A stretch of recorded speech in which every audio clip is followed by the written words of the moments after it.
First things first, I want to make it absolutely clear that this is intended as a comparison.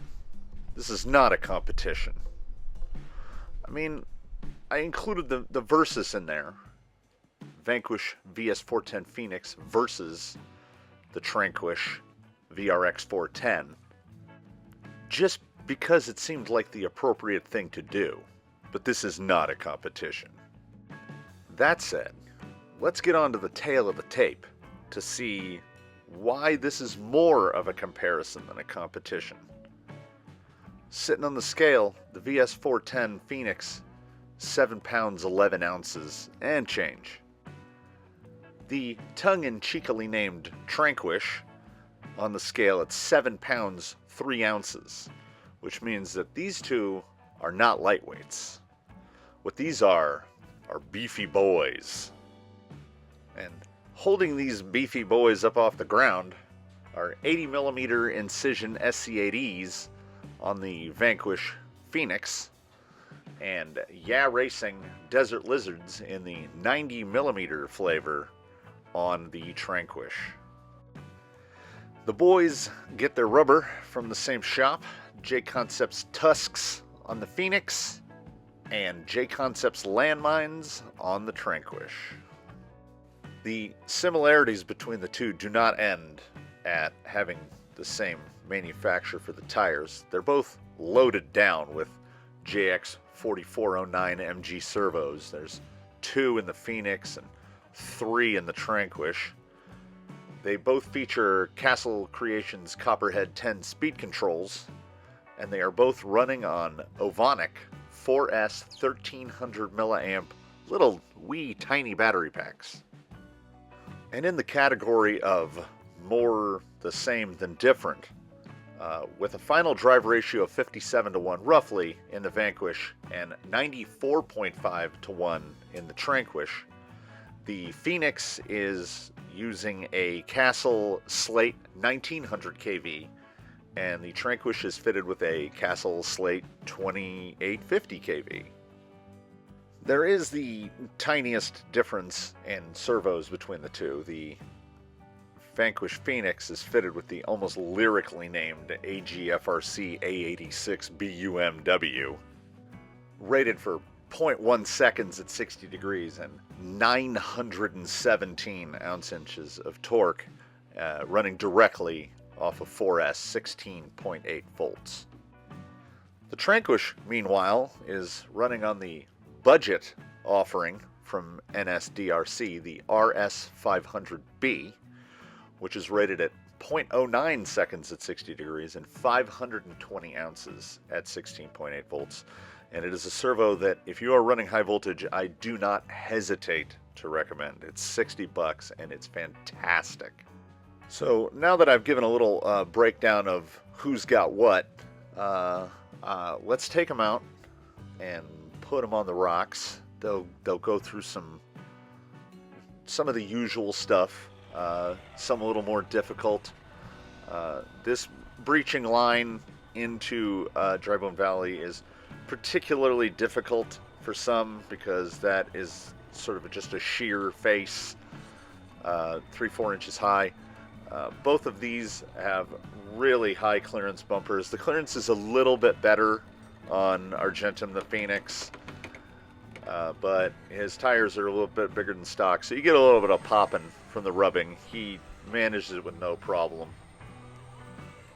I think the approach angle is a tiny bit better on the Tranquish, because it can breach taller obstacles a little bit more easily. Like, they both did that with next to no effort.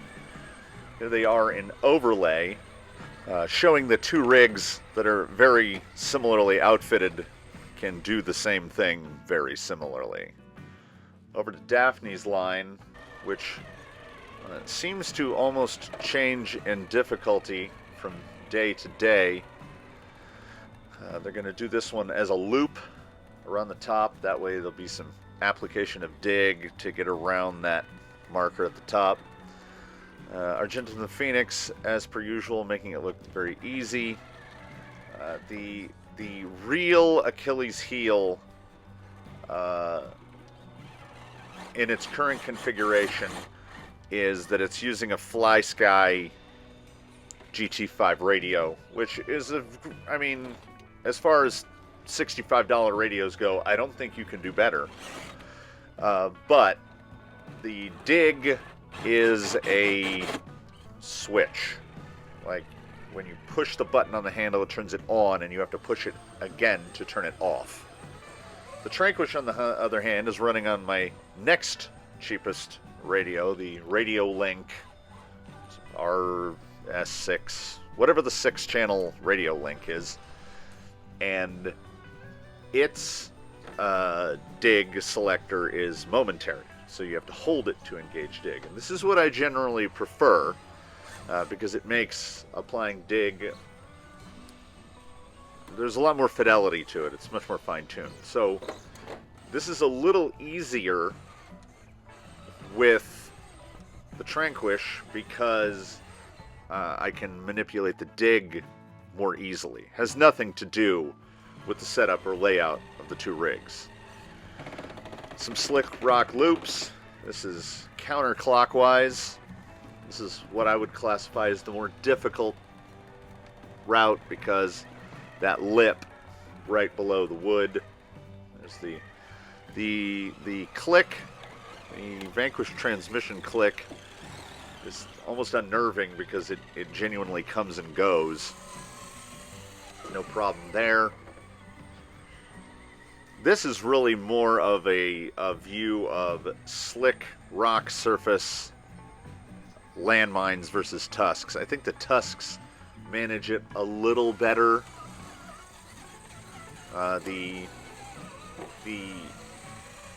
Vanquish ended up not being fitted with the landmines because I genuinely believe landmines, they don't do as well in overdrive as they do in just directly driven. See, there's me hanging up the dig. Could have done that a little more smoothly. Both times. It's like you have to stop, disengage dig, and then keep moving. Whereas this guy can just dig and then release the dig and go. So, I mean, there might be another radio in the future. Yeah, can't rule it out.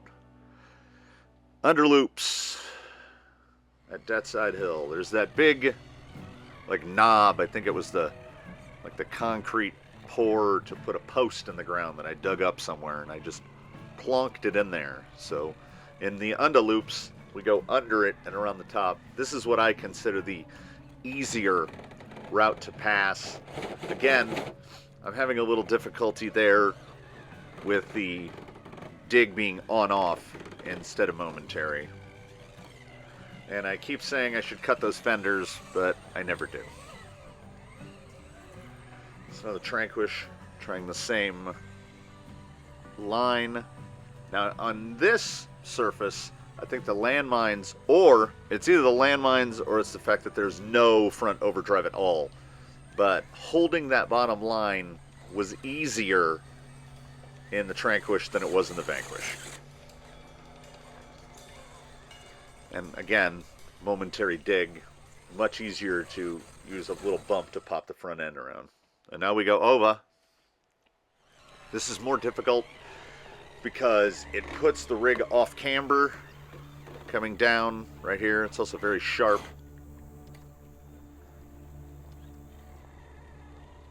Very good pirouette there by the Vanquish, and holds on. Got very low, but held on to make it look more drama-free than it actually was. I felt like it was gonna slide off, but that truck really sticks to the ground. Another good pirouette there. I gotta say, between the VFD Twin and the Amazon gearbox, the dig performance is pretty much the same, particularly with the momentary on the cheap gearbox. This is the Ascender up the crux. That's about, once it gets that front tire on, it's nearly vertical,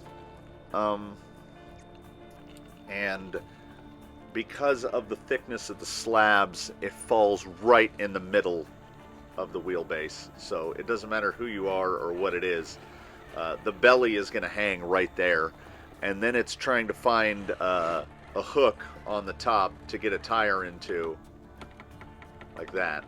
And it's a 3-foot drop down on the other side, so you don't want to take it too wide. Tranquish is just going to try to pull the exact same line. I did notice, driving them back to back, I don't know if I'm assuming it's setup. So there is 10 millimeters more shock length on the Tusk here than on the Phoenix. So I think this gives a little bit more tendency of the Tranquish to want to tip vertically, not sideways. Like it wants to throw its head back when it gets onto stuff really steep. Like right there, the Phoenix can descend ever so slightly better, even under the same conditions. Now, where a little bit of a difference is with the Tusk, the Tranquish is ever so slightly narrower. So doing this pivot around the unkillable trees of heaven here in Vulcan, the Phoenix is giving it its all, trying to hook that rear tire to power itself around. This was the only obstacle on the day where I had to use reverse, because it basically got wedged between the base of that terrible tree and the slab. So the Tranquish is going to try a slightly wider entry. There's that low speed control, which is phenomenal in that rig. But again, bumper hooked, takes it back. Little bit easier for the Tranquish there. I don't know if it was because I took a better line on the entry, or it's just ever so slightly narrower. Onto the eternal punishment that is Leviathan scales. The camera does a terrible job of showing how steep that is. I don't know, maybe it doesn't. But you never feel like you have all four wheels firmly planted on the ground, because it's just dirt pack in the rubble. So there's all sorts of points that will just throw it off. So this is one of the sections on the full course that low speed control is absolutely critical. And of course, the Phoenix makes it look like it's driving on a driveway. It's so predictable, even with a wheel up in the air. The choice by Vanquish to put 80mm shocks on there was apparently genius, because the side-to-hill performance of a rig that has a body that weighs nearly a pound is phenomenal. I do love that body. So now the Tranquish is going to try to approximate the same line. And I know that I was seeing it in the moment. I don't know how much it will show now, but there was a lot of three-wheeling. The CG on this is not quite as low as the CG on the Vanquish. Vanquish has a little bit of an advantage there, and I don't know if that is the setup, because the Tranquish is a VS4-10 chassis with TRX4 axles. It could just come down to it being fitted with 90mm shocks. 80mm shocks are not super common. 90s really are. So this is three-wheeling. Like right there, that's proof of how good that massive gear reduction is. Because I thought it was going to go over, and it said, no, I'm just going to stick right on here. Both of these were done single pass. They are equally capable, And I genuinely, at this point, think now the Tranquish could probably benefit from 80mm shocks. Somebody get a hold of Yeah Racing and tell them to make some 80mm Desert Lizards.